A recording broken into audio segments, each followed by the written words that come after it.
I'm Damian Bassage, and this is California Frontier, the show about the fascinating history of California and the West.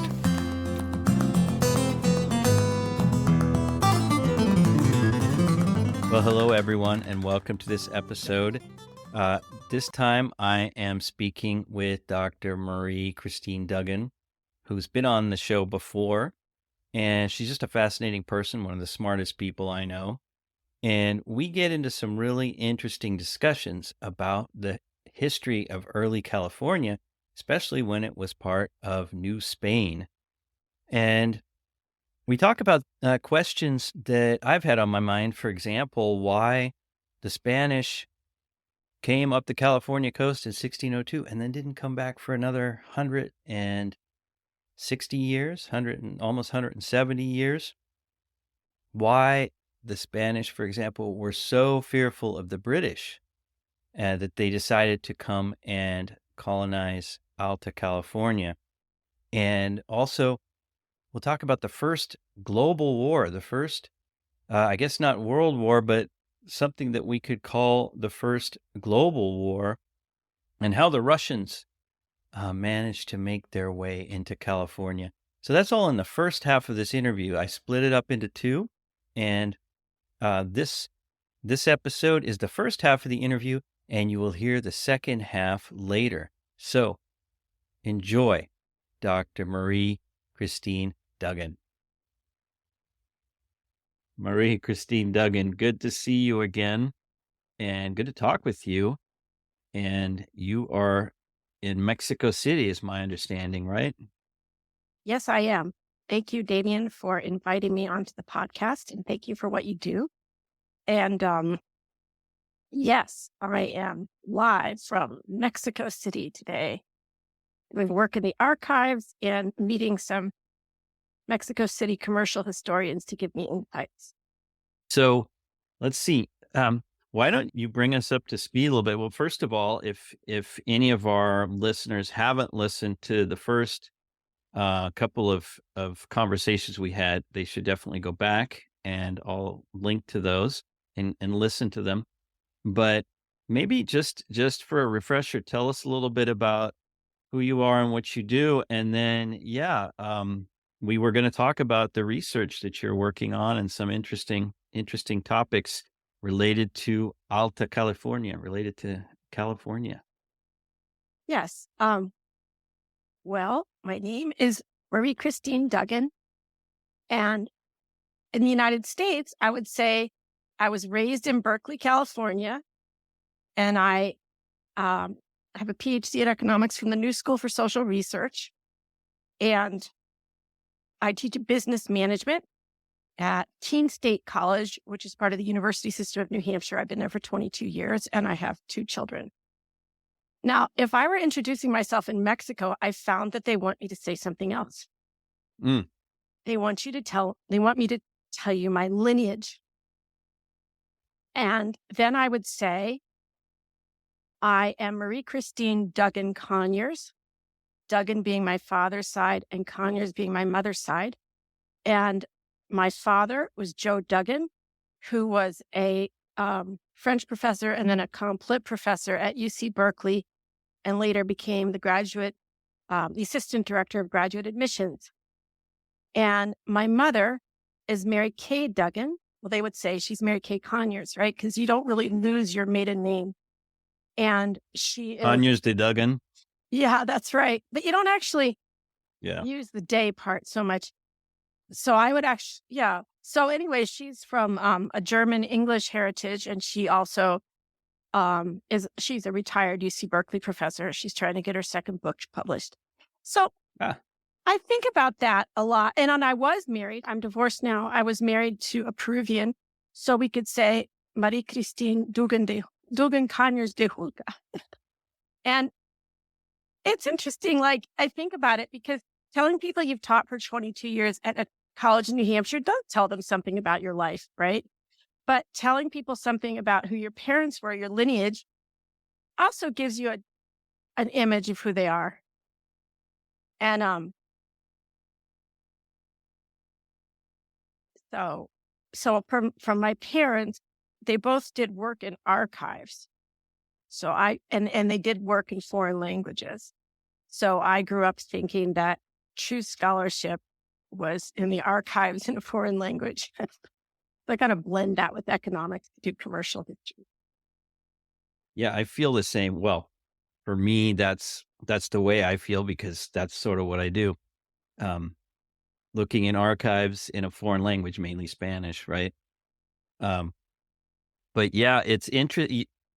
I think that a lot of people, when we think about these historical topics, you don't think, well, here's somebody who's a professor of management writing about or talking about the history of Spanish and Mexican California or what have you.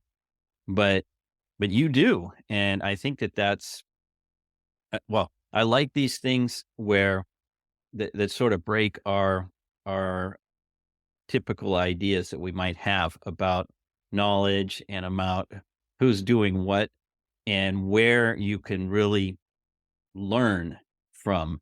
So how did you get once again, we're just sort of rambling here, but I think it's interesting. How did you get from well, how did you get to business management? Or maybe how did you get from management to history or history to management? How did that happen? Well, I'm currently on a mission to flush out Hispanic commercial actors and Hispanic commercial motives in Spanish California. And Spanish California really ends around 1810 because that's when Spain stopped subsidizing California. So I'm really looking for commercial actors who are Hispanic at a very early period, like 1769 to 1810, or even before, like people in the 1750s and 1760s who were talking about we should settle California from Manila. So I noticed that our whole history of not just California, but the Southwest really largely says there were two sets of actors, missionaries and Franciscans, and missionaries and soldiers. Hmm. And people who want to go outside the box will then study the Native American communities, which were divided into people who adopted Christianity and people who didn't. But you just never see anybody say there were Hispanic commercial actors. And somebody's bound to say that's not true, that there was Vicente Vasadre, and Adele Ogden wrote about him in 1941. And he was active in California for 3 years in the otter trade, and he didn't make a profit.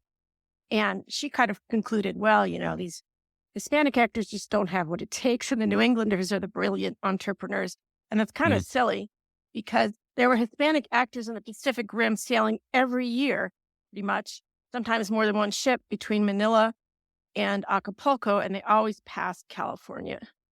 So I think, 1593 to 1769, there were these Hispanic actors passing through. And then a conventional wisdom is, well, they never got off the ship.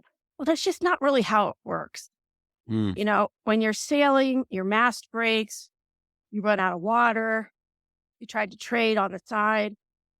And so I think that whole world of Hispanic commercial actors has been missing. And you're right. I'm the only person who studies economics to come into this. And, I grew up with the humanities at the kitchen table, right? Both of my parents were great scholars. So I didn't really need to go get a PhD in history because a lot of the historian's toolbox was something I had learned at the kitchen table. And I wanted to learn something deep and philosophical. And I felt like economics is pretty important to understanding the world. Some people think sex is everything. They go study psychology. I thought the profit motive was pretty important. So I went to go study economics. And economics largely looks at the whole. And I do that too. I look at the Pacific Rim as a whole. So California, I want us to look at that as part of a voyage that starts in Asia, passes California, and goes down to New Spain. And it may go all the way to Lima. You may go to Central America and then Lima. So opposite California is China. Opposite Lima is India. And so I look at that watery route as being the key to understanding commercial actors in California. And I don't think I would have seen that if I didn't teach economics and business every day. And the reason I've gotten more into management over time is because you look inside a business when you're in management. Economists often get reams of data about, GDP or average wage levels or the cost of living. And I did that for a long time, and it's interesting. But at a certain point, you want to get in. I'm more interested in getting inside people's heads and seeing how they took their macro context and made decisions. How am I going to get my family through this? How am I going to make enough money? What are my opportunities? And that's really the business person's mindset. And so I do find management more interesting that way. And I don't just study the past. I also work with business people in Keene to train my students in New Hampshire. But people say, well, you can't study the present and the past at the same time. But I don't actually look at it that way. I think what I'm looking at is how people make decisions about making profits given their institutional context. And that's kind of what I take to both topics. Well, and we might have talked about this the last time, but when we talk about California in particular and the West Coast, let's say, of the United States, we're always talking about trade with China, trade with Japan, trade with the other side of the Pacific, and how that affects us.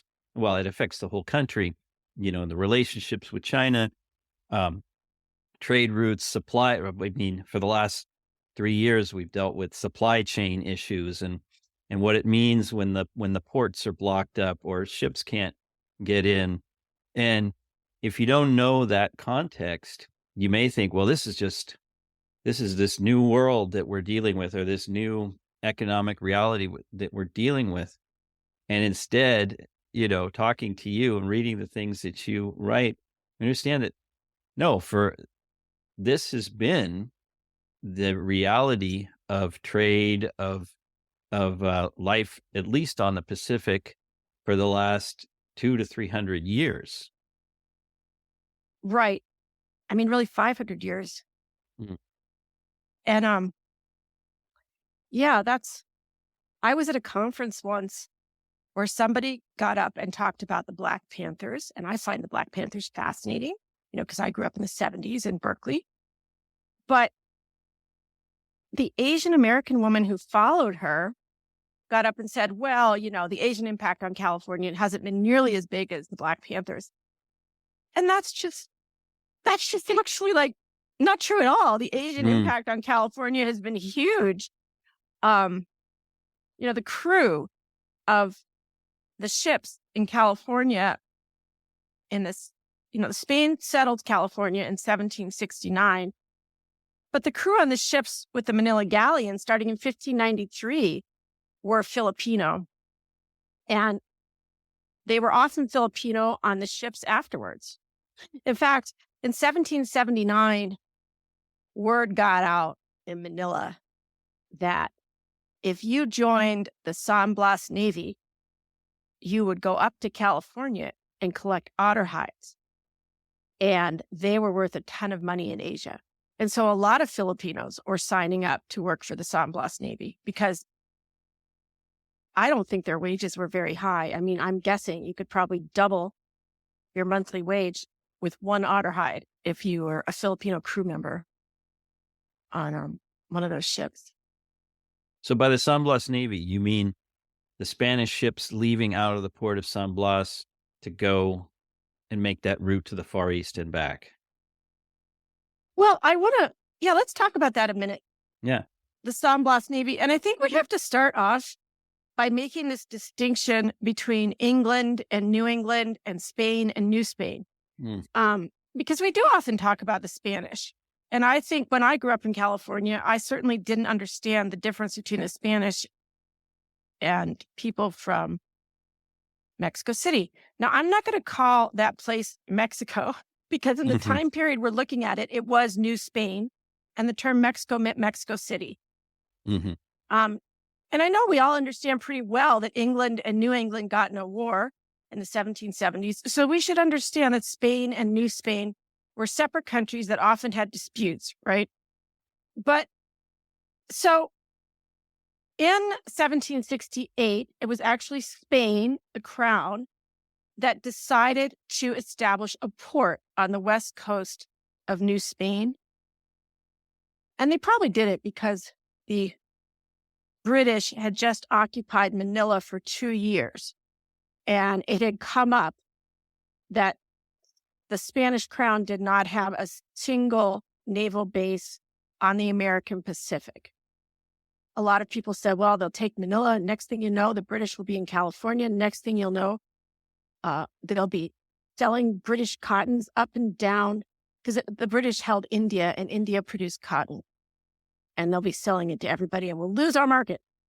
So the San Blas Navy was established by the Spanish crown and it's established right at the mouth of the Gulf of California.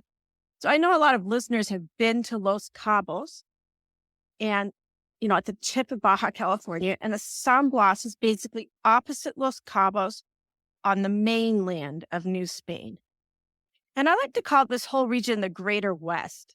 So the Greater West kind of starts with the port of San Blas, and then it goes up Sinaloa and Sonora into southern Arizona and comes across to California and then back down Baja California to Cabo San Lucas. And it's basically a landmass that surrounds the Gulf of California. So the Gulf of California is really it's this interesting 900-mile long piece of water that's from the Pacific that goes up inland to the Colorado River. And the Greater West is kind of surrounds that body of water. And when I study California history now, I realize that it's very connected. A lot of the people who settled California came from San Blas or Sinaloa or Sonora or Baja California. And They still do, actually. They still do. Right. I had a question before we go any further. And this is something somebody wrote to me and asked me. And the question is why, after Vizcaíno comes up the coast of Alta California in 1602, why did the Spanish not go back? Why were they content to not do anything there until they start hearing about the British or the Russians? And my understanding has always been, well, it wasn't top of mind. The only thing that was really interesting on the coast of California at that time, Alta California, was the fact that the Manila galleons could make landfall if they needed to, and then keep going. But do you have any other insight as to why, 170 years pass, 160 some odd years pass before they really decide to do something about that northern territory? Well, I think that's a really good question. And you're right. I don't think our literature answers it. And there's a very good book that J.M. Mancini wrote in 2018. I think it's called Making, Breaking, and Taking. And she said something which I think I had been thinking, but I hadn't said out loud, which is that the British occupation of Manila, 1762 to 1764, was a watershed moment. If the British wanted Manila, then Manila must be something worth having, which the Spanish crown had thought of Manila as being a fun sink. It took money, didn't make money. And then people said, well, if they take Manila, they'll set up in California. And I think that's been completely left out of the literature. That there was the 7 Years' War was a really big deal. The 7 Years' War, I have always heard that it was the French and Indian War in New England, but actually it was the first global war between the British Empire and the Spanish allied with the French. And it took place in India, in New England, in the Caribbean and in Europe. And both England and Spain afterwards realized they have to make more money in order to build up for that kind of war, but especially Spain, because it was very humiliating that the British occupied and looted Havana, but it wasn't that long. But they occupied and looted Manila for 2 years, and the East India Company was involved. It wasn't just the British Navy. And it just made people sit up and pay attention to that part of the world. Like you said, they hadn't paid attention to it. Well, now they were willing to hear what everybody in Manila had to say about it. And a lot of people in Manila says, it's crazy not to occupy California. And people in Manila were aware that the Russians in 1741 had moved from Kamchatka, which is if you look at the Pacific Rim and you start in Manila, you go up past Japan. And if you keep going up, you come to the Kuril Islands and Kamchatka, which is part of mainland Russia. And then you keep going and you pass the Bering Strait to come to Alaska. And Alaska is the northernmost point in the Americas, right? And once the Russians were in Kamchatka, they began to explore the piece of the Americas that is very high up there. And really, the Spanish thought that belonged to them. They thought the entire Pacific coast of the Americas from top to bottom belonged to Spain. So people in Manila were early on aware of that. And in 1746, said we should occupy Monterey, build ships in Monterey. And I think it was something that people kept saying. And finally, when the British occupied Manila, the Spanish crown was ready to hear it. But that's actually something I'm going to write about in a different chapter. And today we were supposed to talk about not the Manila, California section, but the California to New Spain section. Thanks for joining us for this episode of the California Frontier Podcast. If you liked what you heard, consider leaving a review on Apple Podcasts, Spotify, or wherever you listen to your podcasts. Also, be sure to check out the California Frontier Project website at www.californiafrontier.net. If you have a question, a comment, or a suggestion, make sure and drop me a line at damian@californiafrontier.net.